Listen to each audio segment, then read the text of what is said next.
Nella notte tra il 25 ed il 26 maggio 1941 Visintini guida un primo attacco contro Gibilterra con 3 siluri a lenta corsa rilasciati dal sommergibile Shiré. L'operazione è denominata BG-3. Gli incursori riescono a penetrare nel porto, ma l'operazione fallisce per una combinazione di avarie subite dai cosiddetti maiali e malori che colsero 2 degli operatori. La Forza H, obiettivo dell'operazione, era peraltro salpata poche ore prima. Visintini ed i compagni devono raggiungere la riva a nuoto, rientrando poi in Italia con l'aiuto degli agenti del Servizio Informazioni della Marina. I rischi sono stati tanti e anche i sentimenti in gioco. Non invano, solo 12 giorni prima della sua missione, alla presenza della sua famiglia e di tutti i suoi amici e colleghi della Decima, sposa Maria Bianca. Sebbene guasti meccanici abbiano impedito al cosiddetto BG-3 di raggiungere i risultati sperati, l'esperienza acquisita è stata preziosa e contribuirà al successo che sarà ottenuto di lì a poco. Nella notte tra il 19 e il 20 settembre 1941, Visintini guida un nuovo attacco contro Gibilterra, operazione denominata BG-4, sempre con l'impiego di 3 siluri a lenta corsa rilasciati dallo Shiré.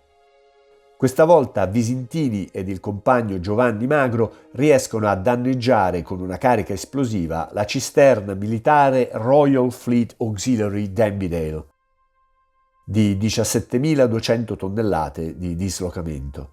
La nave rimane a galla, ma è considerata perduta per la gravità dei danni subiti. Nel frattempo, gli altri 2 maiali sono entrati in azione contro la nave cisterna Fiona Shell e danneggiano gravemente la motonave armata Durham. Gli incursori provvedono poi a distruggere i siluri a lenta corsa e a raggiungere a nuoto la costa, da dove, nuovamente, sono assistiti da agenti del Servizio Informazioni Segrete della Marina che li aiutano a rientrare in Italia. Visintini è il primo ufficiale della Marina italiana che è riuscito ad assaltare il porto interno di Gibilterra e ritornare sano e salvo alla sua base. La prova che è disposto a portare ogni missione fino alle ultime conseguenze è registrata nella lettera che i suoi compagni devono consegnare alla madre nel caso non torni. Carissima mamma, tu sapevi quali erano i miei obblighi e quali furono le condizioni essenziali per raggiungere la mia felicità, sia terrena che postuma. Qualcuno potrebbe accusarmi di essere stato un egoista, freddo e pretenzioso, ma non è questo che mi ha spinto ad agire così, bensì è stato il supremo e immenso dovere verso la patria che ha indirizzato le sorti della mia vita. Al suo ritorno in Italia, dopo essere stato ricevuto da Mussolini, può finalmente godersi un meritato congedo con i suoi cari. Al ricongiungimento con la madre le emozioni sono traboccanti, come si legge nella lettera indirizzata alla moglie che fortunatamente è stata conservata. Il lungo viaggio si è concluso ieri sera. Entrambi abbiamo pensato subito a Mario, a cui abbiamo raccontato tante cose di questa vittoriosa avventura. Ma in quei giorni Licio Visintini resta fermo nella convinzione che, finché il nemico non è sconfitto, non c'è posto per riposarsi. Le decorazioni ricevute o quel ricevimento a Palazzo Venezia non hanno fatto altro che accrescere la sua volontà di servizio e il desiderio di essere all'altezza degli ideali difesi dal padre e, soprattutto, del sacrificio compiuto dal fratello. Il nostro desiderio, scrive alla moglie, era sempre quello di migliorare. Una volta raggiunto un obiettivo, per quanto grande fosse, non c'è posto per crogiolarsi nella soddisfazione, ma per partire alla ricerca di un'altra impresa più grande. È questo lo stato d'animo che il tenente Licio Visintini porta con sé quando, alla fine della primavera del 1942, la Regia Marina gli assegna il comando dell'Olterra ad Algeciras.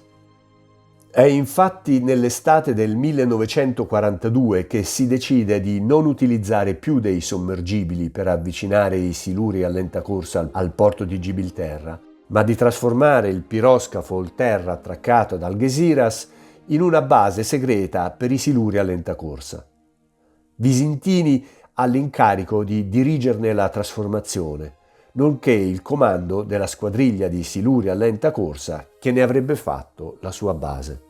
Alle 23:15 del 7 dicembre 1942 Visintini lascia l'Olterra per l'operazione denominata BG-5 e dirige il suo siluro a lenta corsa verso il porto di Gibilterra, con l'obiettivo di affondare la corazzata britannica HMS Nelson.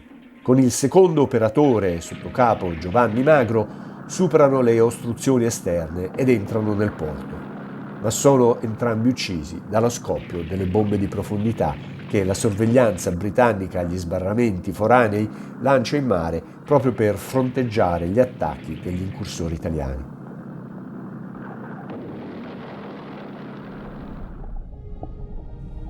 Alla loro memoria viene conferita la medaglia d'oro al valor militare. Tempo prima della fatale missione aveva scritto a sua madre: «Probabilmente non sai che tutto il mio impegno si riduce ad osservare ed esibire ciascuno degli illustri e nobili insegnamenti che, più indirettamente che direttamente, ho ricevuto da voi. Non sai quanto ho pensato a papà in questi giorni.